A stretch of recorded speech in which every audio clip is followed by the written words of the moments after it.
I'm Andrew Nottage of Russell Smith Farms, and we've just been awarded Waitrose Demonstration Farm for Biodiversity. And today I'd like to try and take you around the farm and show you some of the things we do to try and encourage biodiversity.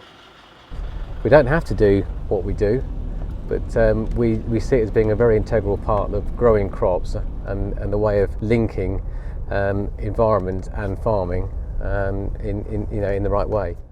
This field we're in now grew winter wheat last year, and as you can see we've left the stubble longer over the winter months rather than ploughing it under. Now that's giving a food source and a habitat for mammals and birds over the winter months. Now we're also looking on this farm, always looking for new ways to improve what we're doing. And as you can see, we've got some green crops sown into this stubble, and we're going to see whether we can enhance our biodiversity by growing those sorts of crops within the stubble. So when we're planning our environmental schemes, we're giving a lot of thought to how we do things and to make sure that the different areas of habitat on the farm, they make sense to where we're putting them and they link up. For example, we're linking different habitats between woodlands, different areas in fields, and what we're trying to do really is increase our biodiversity and hopefully lift our yield levels, because as you can see on this farm, we're taking land out of fruit production, but we're doing that in a targeted way to make sure that those things can add value and can help us raise our yields in the future.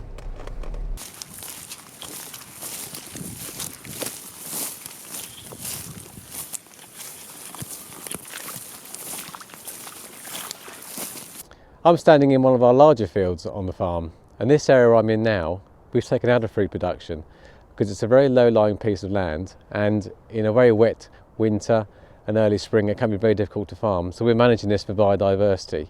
And what we're doing, we've grown the crop here which is aimed at providing seeds for birds to feed on in the winter months. So these plants here I have in front of me today, this is a species of millet.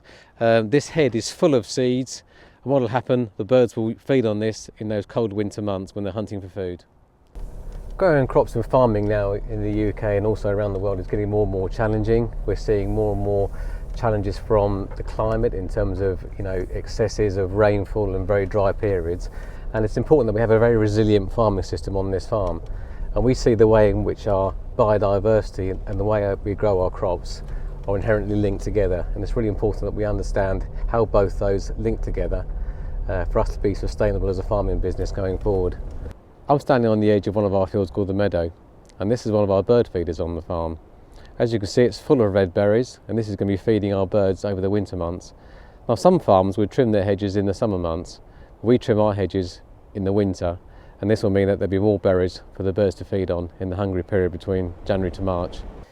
As we've been around the farm this afternoon, this has not been easy to try and create all these different habitats and manage them, but over the years, through looking at different species of what we're planting and how we're growing them, we are seeing some positive results. For example, through regular monitoring, we're seeing our number of birds of species now going from 43 to 57.